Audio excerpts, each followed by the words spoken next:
I've been thinking a lot about polar opposites, the way that frequencies are not linear. If you think of it a line, like almost in Donnie Darko, in the classroom scene when they go, here's the line, and is it good or is it bad, or something like that. And he's like, but there's all this gray area in between. Even time, when we think of it as a line, it limits us, because it's not. It would be more like a spiral or a circle, or a toroid is the one that I like to use the most.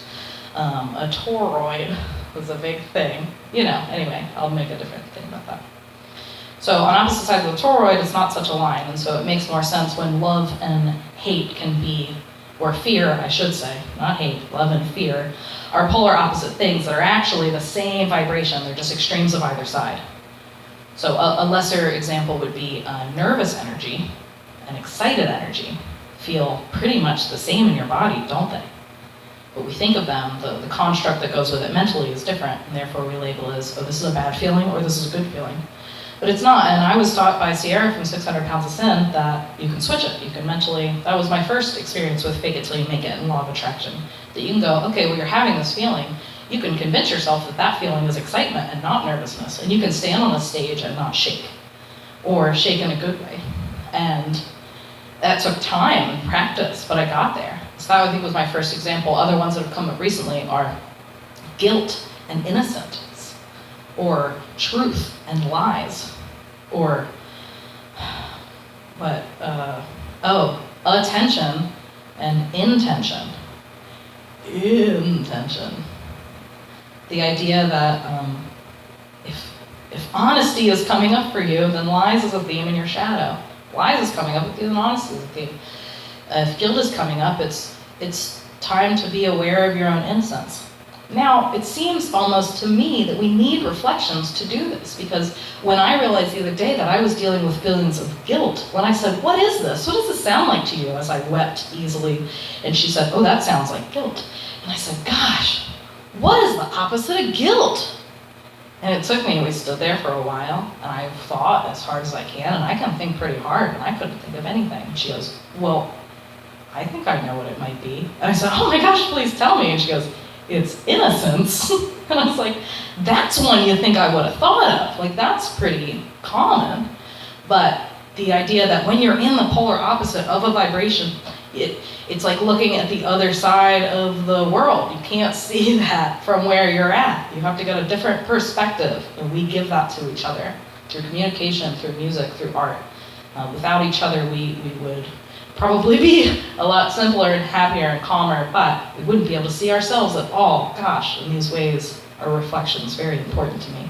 To be able to further my own self-discovery. But that is reflected in that I have to continue to work inward, intention instead of attention. If we're all looking for acknowledgement, we all want to be seen and heard and experienced, because we're having an experience and we don't want to have it alone, because that's not why we came here. Came here to experience it together, like fun and joy is new for me, and I realize that these are the things we're supposed to be, and this is at least an option, and that's why free will's a thing, because you get the choice. Heaven or hell on earth, depending how you think about that. And I didn't make that up. I heard that in a church. So, before you have your comments about that. And as always, reminding myself to breathe. So let's all do that for just a second. I think air is a really important part of the experience. We need to get extra oxygen and water to our body to do these processes. Tonight is a full moon all about our relationship with water. If water pulled the ocean, because water pulls the ocean, and that is a fact, why wouldn't it pull you and me? You're 75% at least. So give yourself more water, give yourself more air. Your brain needs air to think, which is why when you yawn, you're not bored. Your brain is trying to think more than it can, and it needs more oxygen into your blood, really. Gets it to your brain, so,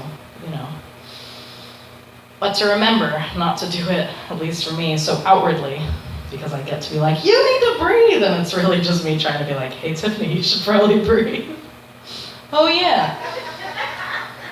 These are all just reflections, and I'm always just talking to myself. But so are we, so be aware. Sometimes I get ahead of myself in these talks, but You know, if it's your full moon and these ideas are new to you, just be aware of the things that you think and say about yourself. Be aware of their opposites. Be aware if those things are things it's time to let go, because thoughts and words are real. And like, what are you saying? Are you telling yourself that you're not worthy? Are you telling yourself that you don't deserve love? Are you telling yourself that you're ugly? Why? Who gave that to you? Not you. Stop wearing that hat. Today, tonight is the time to let it go. Because for who do you tell that story? Certainly not yourself, and I'm sure the people around you don't like it, even though I'm sure you've told it 100,000 times, and it's a very funny story. It's time to let it go. So, do that in whatever way you want. A friend of mine said, well, how can I let go? Well, there's endless options, whatever feels right. You can draw, you can sing, you can scream. Screaming used to be my go-to early on. I could take long drives and just scream at them. It's a good way to let go. Take a crystal, bury it in the ground, do a collage of all the things you want to let go, and then you know it, in the new moon, you can do a collage of all the things you'd like to call in. You could even cut out the things that you want to call in while you're doing one to let go. I mean, whatever, it's each an individual experience. As a way shower, I'm here to say that I don't have the way, I have a way, and you have your own way, and I'd like to help you. I guess I'm helping me, I don't know. The biggest thing that I've been working through is understanding. I think that's something that I'm searching for in a validation way from others, is that I just want to be understood. And know that my words are not for naught. But I know that that means that I need to better understand myself. So that's what I'm going to be working on this new moon. Full moon, I keep saying that. So we'll talk again maybe next new moon. Great.